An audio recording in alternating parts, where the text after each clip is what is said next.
அஸ்ஸலாமு அலைக்கும். வணக்கம் உறவுகளே. ஒரு முக்கியமான பதிவூடாக உங்களை சந்திக்க வந்திருக்கும் நான். என்றும் உங்கள் அன்பு அறிவிப்பாளர் ஆர்.ஜே.எஸ். ஸ்பைசர்.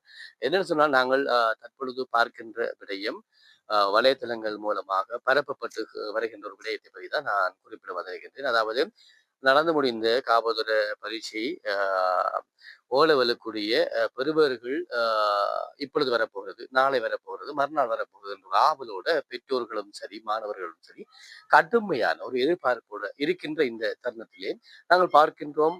வலைத்தளங்கள் மூலமாக குறிப்பிட்டிருந்தார்கள் இம்மாதம் 8ஆம் திகதி காலப்பகுதிக்குள்ளே வரும். 8ஆம் தேதி சுவராக வரும், நிச்சயமாக வரும் என்று சொல்லி பல விடயங்கள் பகிரப்பட்டு வருகிறது.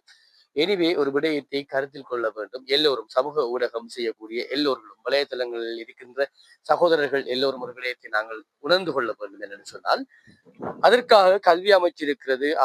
அவர்களுடைய வேலைகள் எல்லாம் முடிவடைந்ததற்கு பிறகு இந்த அறிக்கைகளை உத்தியபூர்வமாக பதிவு செய்யப்பட்ட ஊடகங்கள் மூலமாக அறிக்கைகளை தருவார்கள்.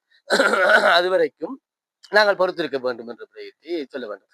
அதற்கு பிறகு இது உண்மையான செய்தியா, இது உண்மையாக உறுதி செய்யப்பட்டதா என்பதை அறிந்து கொண்டுதான் நாங்கள் வலைத்தளம் மூலமாக இவ்வாறான விடயங்களை பரப்ப வேண்டும். இதுல என்ன பிரச்சனைகள் ஏற்படுது என்று சொல்லி சொன்னால், மாணவர்களும் சரி, பெற்றோர்களும் சரி, கடுமையான ஒரு எதிர்பார்ப்போடு இருக்கிறார்கள். என்னுடைய பிள்ளைகளுடைய பெறுவர்கள் வரப்போகிறது, மாணவரும் என்னுடைய பெறுவர்களை எடுத்து தாய் தகப்பனுக்கு நாங்கள் காட்ட வேண்டும், பெறுவர்கள் எப்படி வரப்போகிறது என்று ஒரு சந்தோஷத்தோடு எதிர்பார்ப்போடு இருக்கிற காலப்பகுதியில் அவர்களுக்கு பொய்யான தகவல்களை கொடுக்கும்போது அவர்களுடைய மனநிலை ரொம்ப ரொம்ப பாதிக்கப்படுகிறது. பெற்றோர்களுக்கும் மாணவர்களுக்கும் இடையிலே பல்வேறுபட்ட முருகல்கள் கூட ஏற்பட்டு வருகிறது. எனிவே, பொய்யான தகவல்களை பரப்ப வேண்டாம் என்று என்னுடைய கருத்தாக நான் ஒரு ஊடகவியலாளர் என்ற ரீதியிலே இந்த விடயத்தை உங்களிடத்திலே பகிர்ந்து கொள்ள போகிறேன்.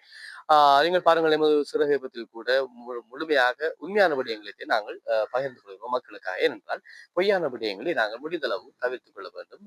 சமூக வலைத்தளங்கள் என்பதும் உலக நாட்டிலே பலர் பார்வையிடக்கூடிய ஒரு ஊடகமாக தற்பொழுது நாட்டிலே உண்மையிலே அவர்களுடைய நாட்டை எமது இலங்கையை பொறுத்தவரையிலே கருத்துரிமைகள் வெளியிடலாம் என்று அரசாங்கமும் குறிப்பிட்டிருக்கிறது. அவர்கள் பல்வேறுபட்ட கருத்துரிமைகளை நாங்கள் வெளிக்கொண்டு கூட வருகின்றோம். அதே போல உண்மையான செய்திகளை மக்களிடத்திலே கொண்டு சேர்க்க வேண்டும். இது எங்கள் ஒவ்வொருவருடைய பொறுப்பாகவும் இருக்கிறது. எனவே பொய்யான தகவல்களை பரப்ப வேண்டாம் என்று கூறிக்கொண்டு மற்றொரு காணொலியோடு உங்களை சந்திக்க வருகிறேன் என்று சொல்லிக்கொண்டு விடைபெற்று செல்கிறேன். நான் என்றும் உங்களை ஸ்பைசர். அஸ்ஸலாமு அலைக்கும் வரஹ்மத்துல்லாஹி